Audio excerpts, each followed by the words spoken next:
নমস্কার, house of টেলসের নতুন বেড়ানোর গল্পে সকলকে অনেক স্বাগত। হাউস অফ টেলসে এতদিন আপনারা দেখছিলেন আমাদের দুবাই সিরিজ। সে গল্প এখনো ফুরায়নি, আগামী কয়েকটি ব্লগে তা শেষ হবে। কিন্তু তাই বলে তো আর হাউস অফ টেলসের চাকা থেমে নেই। শীতের আমেজ কলকাতায় একফালি এসে পৌঁছতেই আমরা আবার ব্যাগ গুছিয়ে তৈরি। সারা সপ্তাহের হুড়োহুড়ির পর উইকেন্ডে ছোট্ট একটা আউটিংয়ে আমরা আজ যাচ্ছি সবুজদ্বীপ। কলকাতা থেকে মাত্র 2.5 ঘন্টার পথ। নামটা কেমন রূপকথার গল্পে পড়ার নামের মতো না? সেটা কোথায়, কিভাবে যাবেন, সেখানে আছেই বা কি, বলছি ধীরে ধীরে।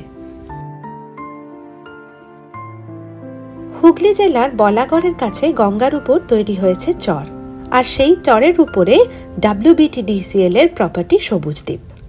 কলকাতা থেকে যার দূরত্ব 90 কিলোমিটার। কিভাবে যাবেন? উত্তর কলকাতা থেকে আমরা প্রথমে বেলঘড়িয়া এক্সপ্রেসওয়ে পার করে ধরলাম কল্যাণী এক্সপ্রেসওয়ে।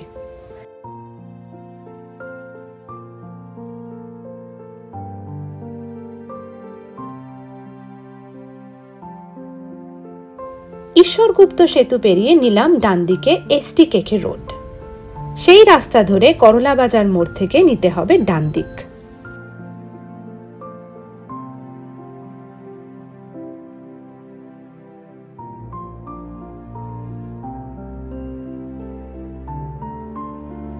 এই রাস্তায় WBTDCL এর হোর্ডিং অনেক দেখতে পাবেন, যেখানে রয়েছে পথ নির্দেশিকা।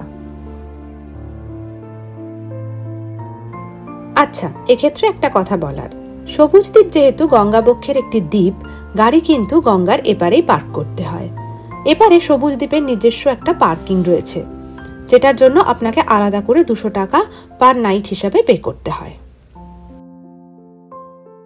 বলতে বলতে এসে গেলাম পার্কিং এরিয়াতে, আর গাড়ি রেখে টোটো করে যাচ্ছি ফেরিঘাটে।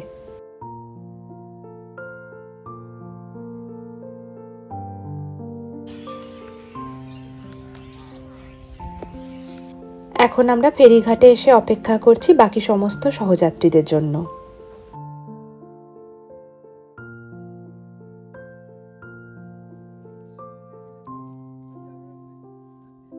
আমরা এখন এই বেহুলা নদীর ঘাটে এসেছি।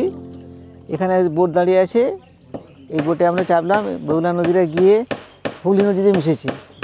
ওইখানে গঙ্গার মাঝখানে যে দ্বীপ আছে সবুজ দ্বীপ, সেখানে আমরা আজকে যাব এবং রাতে থাকবো। আর ট্রেনে করেও আপনি সবুজদ্বীপ আসতে পারেন।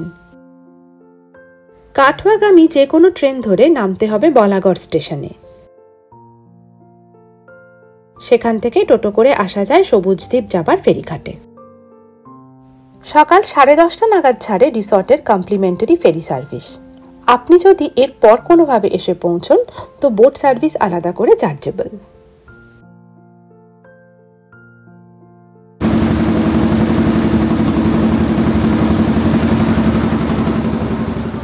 আমাদের নৌকো ছাড়লো 10:40 নাগাদ, আর তার সাথে শুরু হলো আলাদা একটা উত্তেজনা। অনেকদিন থেকেই এখানে আসার ইচ্ছে, জানেন, কিন্তু যতবারই ট্রাই করেছি কোনোবার বুকিং পাইনি। তাই আপনাদের বলবো, এখানে আসতে হলে হাতে একটু সময় নিয়ে অন্তত 1.5-2 মাস আগে প্ল্যান করবেন।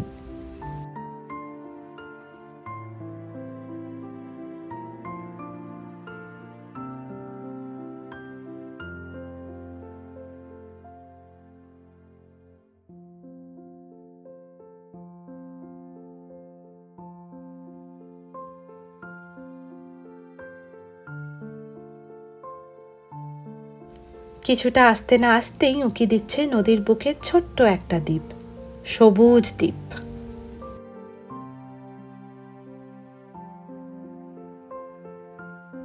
সবুজদ্বীপের নিজস্ব জেটিঘাট, আর জেটিঘাটের ধারেই পশ্চিমবঙ্গ পর্যটন দপ্তরের সবুজদ্বীপ রিসর্ট।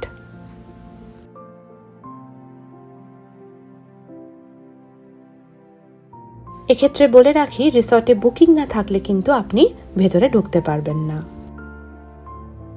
সবুজদ্বীপের এই WBTDCL এর রিসর্টটির উদ্বোধন হয়েছে মোটামুটি 1.5-2 বছর আগে।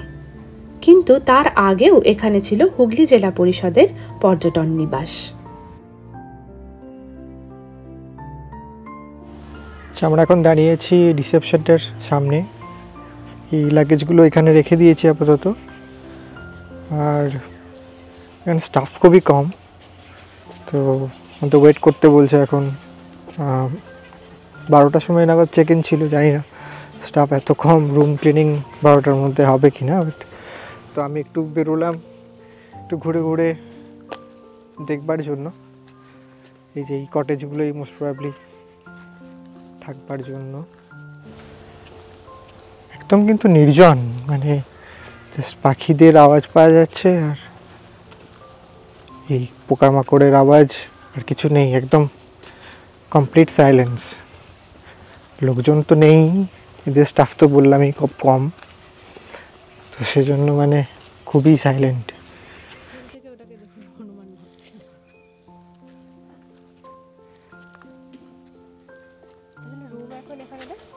একটা জিনিস কিন্তু মাথায় রাখতে হয়, মানে এখানে যেহেতু স্টাফ খুবই কম, তো আমাদের তো লাগেজ অনেক বেশি ছিল।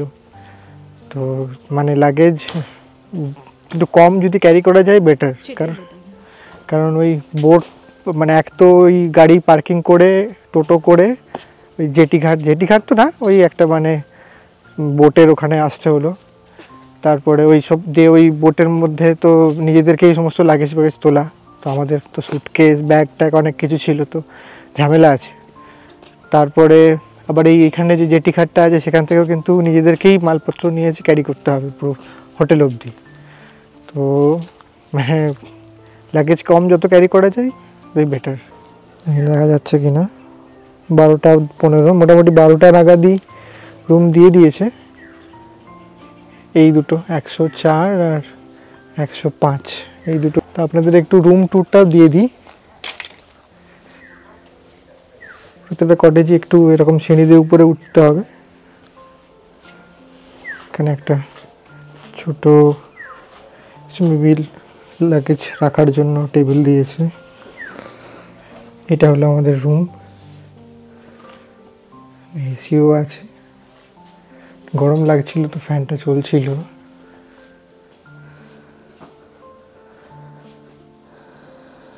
রুমগুলো থেকে কিন্তু রিভার ভিউ আছে, বাড়ি থেকে রুমটা থেকে দেখা যাচ্ছে সব।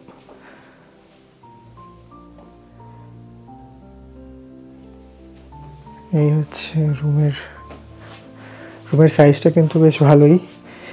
এই বেডটা king size bed most probably, তো 3 জন আমাদের ভালোভাবেই হয়ে যাবে। সাইডে করে সাইড টেবিলও দিয়েছে। সাইডে একটা টিভি রয়েছে, এখানে একটা স্পেস রয়েছে, ড্রেসিং মিরর, এখানে কাপ, জলের বোতল আর একটা ইলেকট্রিক কেটলও দিয়েছে সকালে একটা চা করার জন্য। তো মোটামুটি সব বেসিক কমিউনিটিসগুলো রয়েছে, কিন্তু অসুবিধা হওয়ার কিছু কথা না।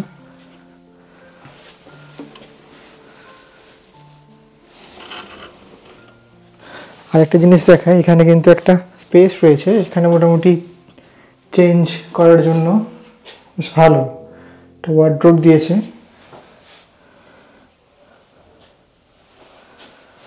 আর এটা হচ্ছে বাথরুম। আর আরেকটা জিনিস দেখায়, এই রুমগুলোতে কিন্তু প্রত্যেকটাতেই একটা করে ব্যালকনি রয়েছে।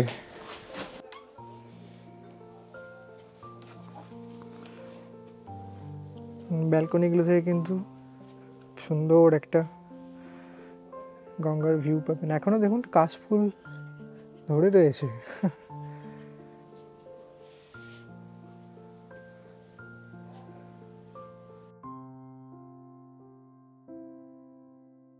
চলুন ওই রুমটাও দেখে আসি একবার। এটা যে বললাম 104। এখানে মোট 7খানা কটেজ রয়েছে। প্রত্যেকটি কটেজ থেকেই দেখা যায় গঙ্গার সুন্দর একটা ভিউ। এখানে মোট 2 ধরনের ক্যাটাগরির রুম পাবেন। একটার দাম 2300 টাকা আর একটা 4200 টাকা। আমরা যেগুলো নিয়েছি 2300 টাকা করে। আচ্ছা, আমরা এখন লাঞ্চ করতে যাচ্ছি। আর লাঞ্চের অর্ডার ওনারা আগের দিন থেকে জিজ্ঞেস করে নিয়েছিলেন যে কে কী খাবো না খাবো, সেই অনুযায়ী প্রিপেয়ার করে রেখেছি। চলুন দেখি কি খাই। এটা রয়েছে এগ থালি। আমরা একটা এগ থালি অর্ডার করেছি।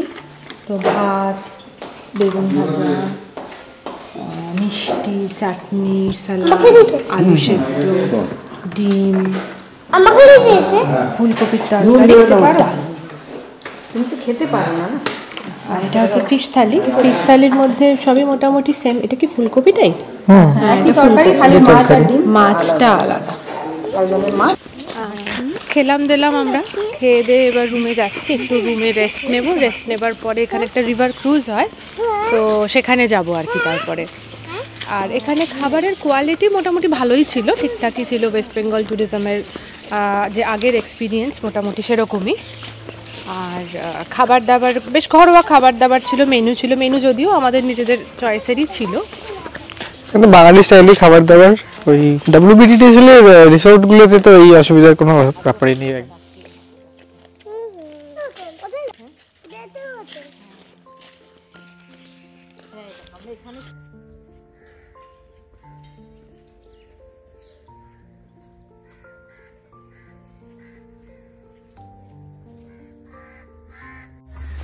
বিকেল এখন 3:30 মতো বাজছে। আমরা এখন সানসেট ক্রুজের জন্য যাচ্ছি ফেরিঘাটের দিকে।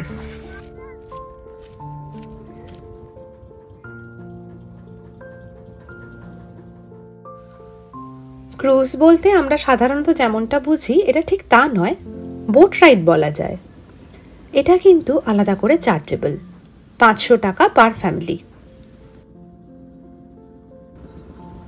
শীতের দিনে শেষ বেলায় নরম রোদ গায়ে এসে পৌঁছতে সারা সপ্তাহের ক্লান্তি নিমেষে উধাও হয়ে যাচ্ছে। এইরকম বিকেলগুলোর জন্যই তো আশা।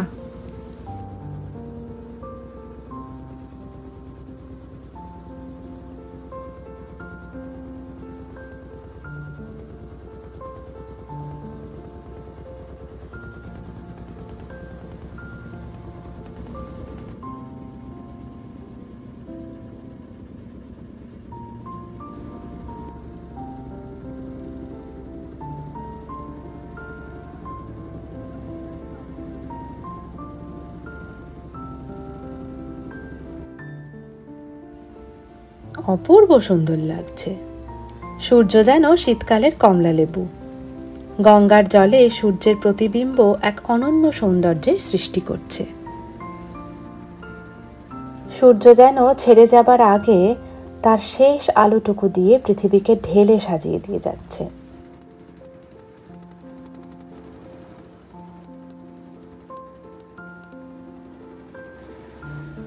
নদীর বুকে ঝুপ করে সন্ধে নামা দেখছি। নৌকা থামতে বুঝলাম চারদিকটা অসম্ভব শান্ত।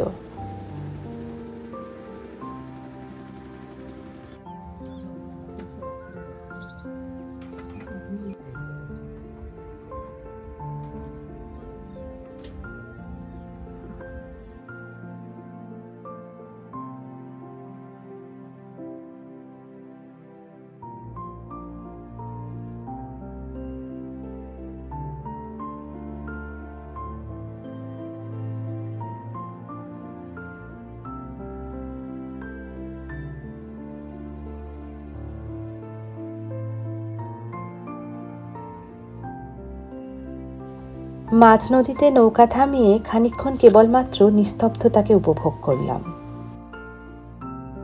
এবার আবার রিসর্টের দিকে ফেরার পালা।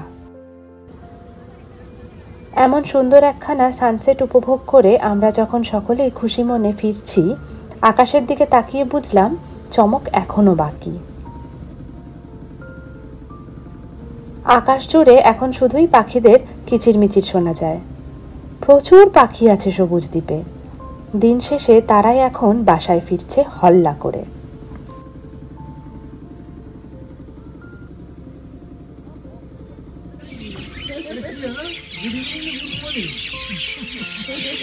সকাল হতে না হতে যে যার কাজে বেরিয়ে যায় খাবারের খোঁজে। ফিরতি পথে যেন সবার সঙ্গে সবার দেখা হয়েছে আর কুশল বিনিময় পর্ব চলছে।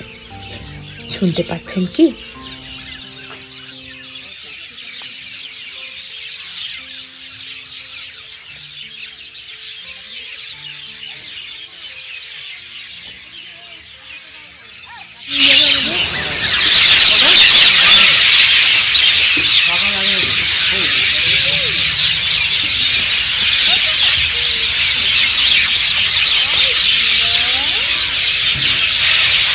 অসাধারণ একটা বিকেল কাটালাম আমরা, অভিভূত একেবারে। এত পাখির আওয়াজ, এত সুন্দর সানসেট, সব কিছু মিলে মিশে দারুণ একটা সময় কাটলো।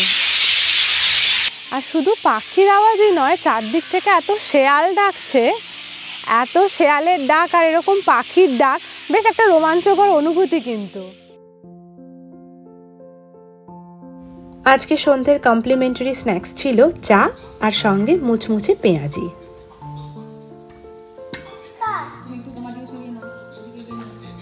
সন্ধ্যের সময় সবুজ দ্বীপ একেবারে নিস্তব্ধ।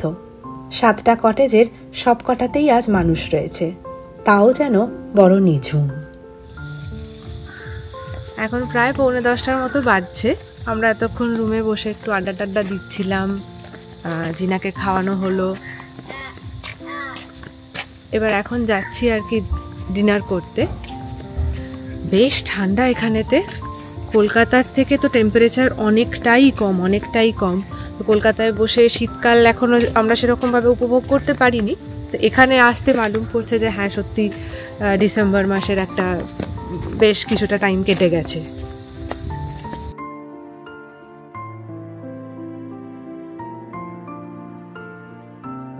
শীতের রাতের ডিনারে গরমা গরম রুটি আর চিকেন।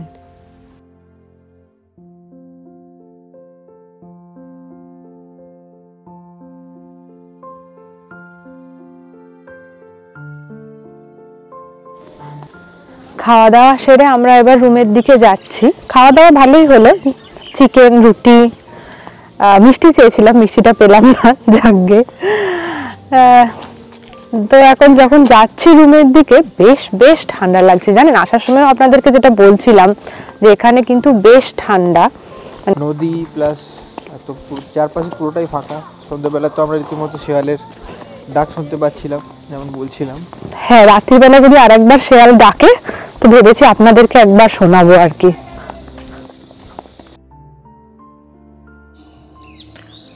Good morning.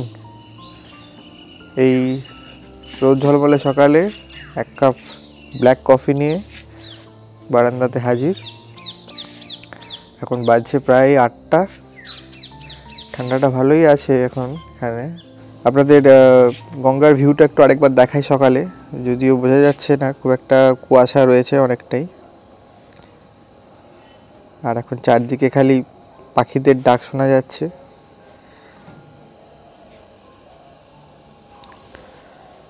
আমাদের এখানে আজকে চেক আউট টাইম প্রায় 11টা। ওই 11টার সময় ওই একই বোটটা আসবে আমাদের জন্য, আর আমরা ওই টাইমেই যাব। এছাড়া আপনি আর এখান থেকে যেতে পারবেন না। তো আছি মোটামুটি, সকালটা দেখি এখানটা এক্সপ্লোর করে। শীতের সকালগুলো বোধহয় এরকমই সুন্দর হয় বলুন। রুমের ভেতর থেকে বেরোতে এই সোনাঝরা আলো, মনটা একদম ভরে গেল। সকাল সকাল উঠে চাটা খেয়ে আমরা এখন এই সামনে একটা ওয়াচ টাওয়ার আছে, সেই ওয়াচ টাওয়ারটা দেখতে যাচ্ছি। আমরা কালকে যখন বোটিং করছিলাম তো তখন দেখছিলাম যে সামনে আর পেছনে 2টো ওয়াচ টাওয়ার রয়েছে, তো তারই একটাতে এখন দেখতে যাচ্ছি আর কি।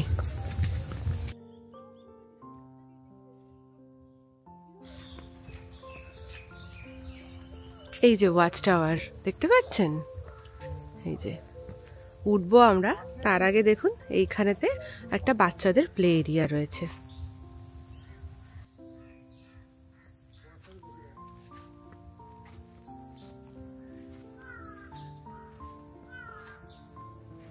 অনেক কিছুই রয়েছে বাচ্চাদের জন্য, দেখুন।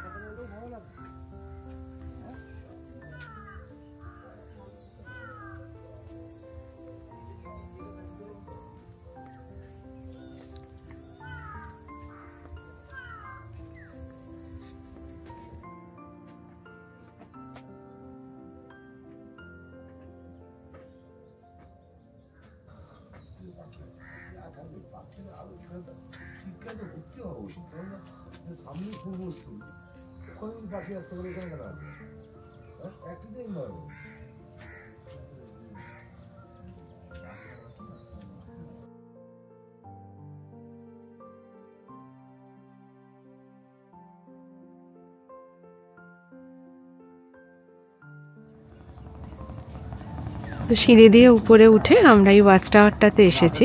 ওয়াচ টাওয়ারের ওপরে একটা দারুণ ভিউ পাওয়া যাচ্ছে। একদিকে গঙ্গা আর একদিকে ছোট্ট একটা গঙ্গা স্ট্রিম। আমি জানি না এখান থেকে দেখা যাবে কিনা, ক্যামেরা থেকে হয়তো ছোট স্ট্রিমটা আপনারা দেখতে পাবেন না, কিন্তু গোটা সবুজ দ্বীপের যে প্যানোরামিক যে ভিউটা আমি দেখতে পাচ্ছি সেটা আপনাদের দেখাচ্ছি। সবুজ দ্বীপ নাম সার্থক, সত্যি চারদিকটা সবুজ, সবুজে ঘেরা। যে একটা কথা শেয়ার করি আপনাদের সাথে, কালকে যখন আমরা এখানে রিসেপশনে আমাদের রুমের জন্য ওয়েট করছিলাম, একটা ইন্টারেস্টিং জিনিস জানতে পারলাম। তো এই যে চটটা, এটা তো মানে নদীর একদমই নদীর বালি জমে জমে তৈরি হওয়া। তো কি হয়, এই বছর নাকি বৃষ্টিতে জল এতটাই বেড়ে গিয়েছিল যে পুরো এই যে দেখাচ্ছি আপনাদের, এই যে এই পেভমেন্টগুলো বা এই যে এই পুরো জল উঠে গিয়েছিল একদম অ্যাকচুয়ালি। তো এখানে যে ম্যানেজার ছিলেন বলছিলেন যে ওই মানে চারদিকটা এমনই ওয়াটার লকড হয়েছিল, 7 দিন ওখানে আটকে ছিলেন। তো তারপরে একবার ওই একটা ডিঙি এসে ওদের রেস্কিউ করে নিয়ে যায়। তো এটা একটা ব্যাপার, মানে খুব স্বাভাবিক যদিও, কারণ নদীতে যদি খুব জল বাড়ে, যখন এবছর বৃষ্টি তো ভালোই হয়েছিল, তো এইসব এই চরগুলো তো ডুবে যাওয়ার চান্সেস খুবই হাই থাকে। তাই নদীর ধারে সমস্ত প্রপার্টির জন্যই একই মানে কথা আর কি, কারণ নদীর ধার, নদীর খেয়াল মতো সেগুলো থাকবে, সেগুলো ভাঙবে ঘুরবে, এরকম ব্যাপার। হ্যাঁ, আর স্পেশালি যেহেতু এই চর এগুলো তো নদীর সেডিমেন্ট জমে জমে তৈরি হওয়া, তো এই দেখুন এখানে অনেক কিছু ছিল, যেমন আমরা দেখছিলাম ওই একটা জিরাফের স্ট্যান্ড ছিল, এগুলো সব ভেঙে গিয়েছে। এবং ম্যানেজার বলছিলেন যে মানে আগের বছর নাকি অনেক ফুল গাছ লাগানো গিয়েছিল, তো এখনও নাকি সেটা করে ওঠা হয়নি এই জলের প্রভাবে আর কি। তো অনেকটাই মেনটেন করতে হবে আবার এদের। মানে রাস্তার উপরেও যে আমরা দেখি, এই দেখুন মাটি, নদীর পলি মাটি জমে রাস্তার যে পেভমেন্ট সেটাকে ঢাকাই পড়ে গেছে অলমোস্ট।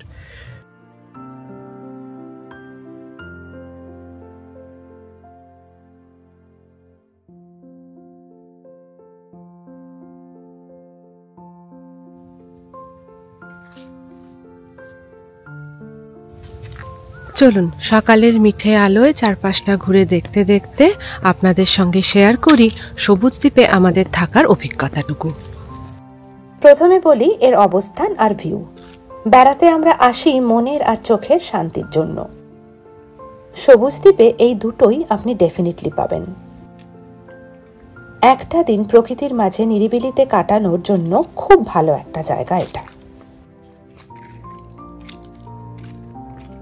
এবার আসি থাকার এক্সপিরিয়েন্সের কথায়। রুমের ব্যবস্থাপনা এখানে খুবই ভালো, বেশ কমফোর্টেবলি আমরা একটা দিন কাটালাম। রুমগুলো বেশ স্পেশিয়াস, পরিষ্কার পরিচ্ছন্ন বাথরুম, একদিন থাকার মতো সমস্ত প্রয়োজনীয় সব রকম ব্যবস্থা এখানে পাবেন। এরপর বলি খাওয়া দাওয়ার কথা। WBTDCL এর সমস্ত প্রপার্টির মতো এখানেও পাবেন ছিমছাম ঘরোয়া খাওয়া দাওয়া। আর সবশেষে বলি বাচ্চা নিয়ে এখানে থাকার অভিজ্ঞতা প্রসঙ্গে। শুনতে খারাপ লাগলেও সত্যি বলতে কি এ ব্যাপারে আমরা হতাশ। আপনারা দেখতেই পাচ্ছেন 3 বছর 2 মাসের মেয়েকে নিয়ে আমরা ট্রাভেল করছি। গতকাল যখন আমরা বাড়ি থেকে আসি ওর লাঞ্চটা ক্যারি করেছিলাম, তার জন্য সেই জায়গাতে কোনো প্রবলেম আমাদের হয়নি। আর গতকাল দুপুরেই আমরা রাতের ডিনারের জন্য অর্ডার দিচ্ছিলাম। তখন যখন ওর জন্য আলাদা করে খিচুড়ি, ডিম সেদ্ধ বা নিদেন পক্ষে একটু আলু সেদ্ধ চাইলাম, তখন শুনতে হলো যে রাশ আওয়ারে এরকম ডিমান্ড রাখা নাকি মুশকিল।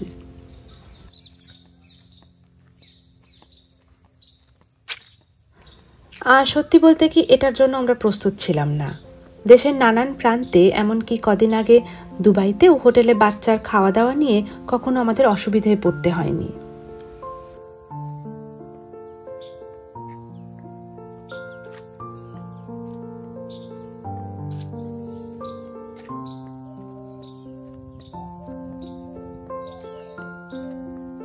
শেষমেশ অনেক রিকোয়েস্ট করার পর খাবারটা পেয়েছিলাম ঠিকই, কিন্তু যেটা খারাপ লাগলো সেটা হলো বাচ্চাকে সবসময় এভাবে ইন্ডিভিজুয়াল হিসেবে ট্রিট না করে এক্সট্রা হিসেবে যদি দেখা হয়, এটা কাম্য নয়।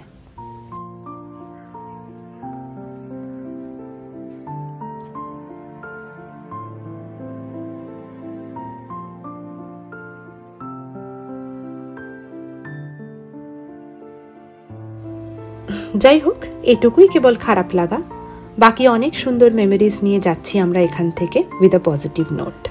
বেশ হেভি একটা ব্রেকফাস্ট করে আমি এখন রুমের দিকে যাচ্ছি।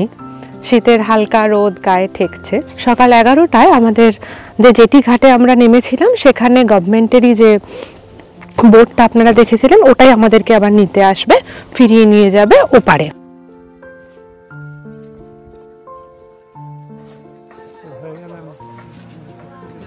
ঘড়িতে এখন সকাল 11টা, আর আমরাও চড়ে বসলাম ফিরতি নৌকাতে। আর ফেরার পথে দেখব এখানকার আরো দুটো দেখার জায়গা। সুখুরিয়া গ্রামের 19 শতকে তৈরি হওয়া টেরাকোটার মন্দির আর জমিদার বাড়ি। তার আগে শেষবারের মতো গঙ্গার এই সুন্দর ভিউটা মন ভরে উপভোগ করে নিই।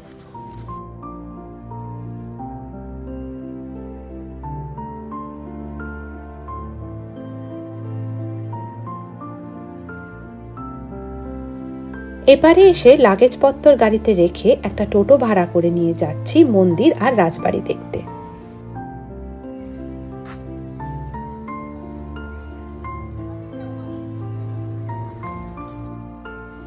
প্রথমে এলাম মন্দিরে। মন্দিরটা এক ঝলক দেখলেই বোঝা যায় দক্ষিণেশ্বরের ভবতারিণী মায়ের মন্দিরের আদলে তৈরি।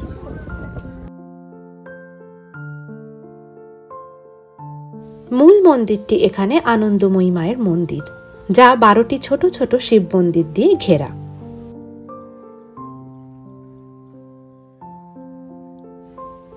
আর এই যে পঞ্চরত্ন মন্দিরগুলো দেখছেন, এর একটিতে আছেন সিদ্ধিদাতা গণেশ আর অন্যটায় আছেন মহাদেব।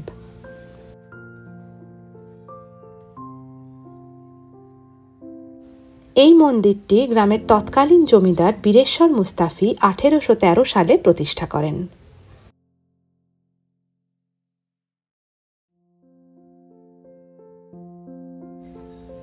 পঁচিশটি চূড়া দিয়ে তৈরি পোড়ামাটির এই মন্দির তৎকালীন শিল্পকলার এক অন্যতম নিদর্শন।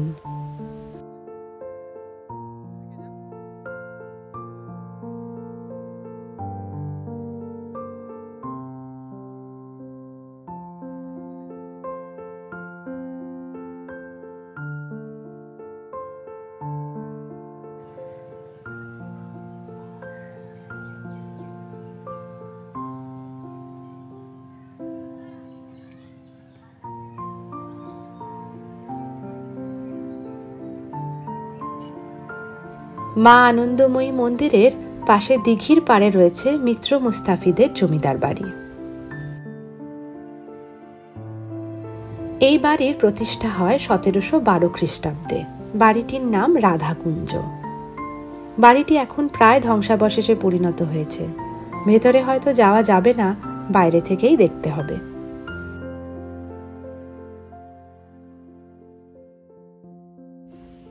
আজ থেকে 25-30 বছর আগেও বাড়িটা ব্যবহৃত হতো সিনেমার শুটিংয়ে। মৃণাল সেনের জাতীয় পুরস্কার প্রাপ্ত ছবি আকালের সন্ধানে শুটিং হয়েছে এই বাড়িতে। সেই সূত্রে এই বাড়ি বহন করছে বহু গুণী মানুষের পায়ের ছাপ। ভাবলে অবাক লাগে কত গৌরব, কত স্মৃতি আর কত আভিজাত্য বহন করছে আজকের এই পুরো বাড়িটা।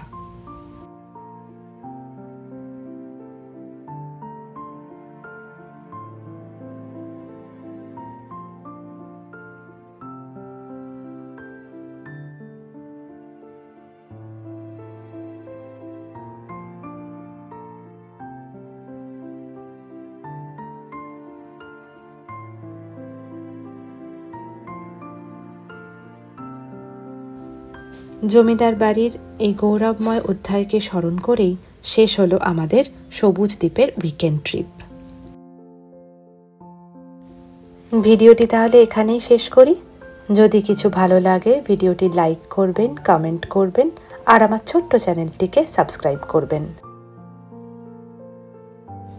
খুব তাড়াতাড়ি আসছি নতুন একটি বেড়ানোর গল্প নিয়ে।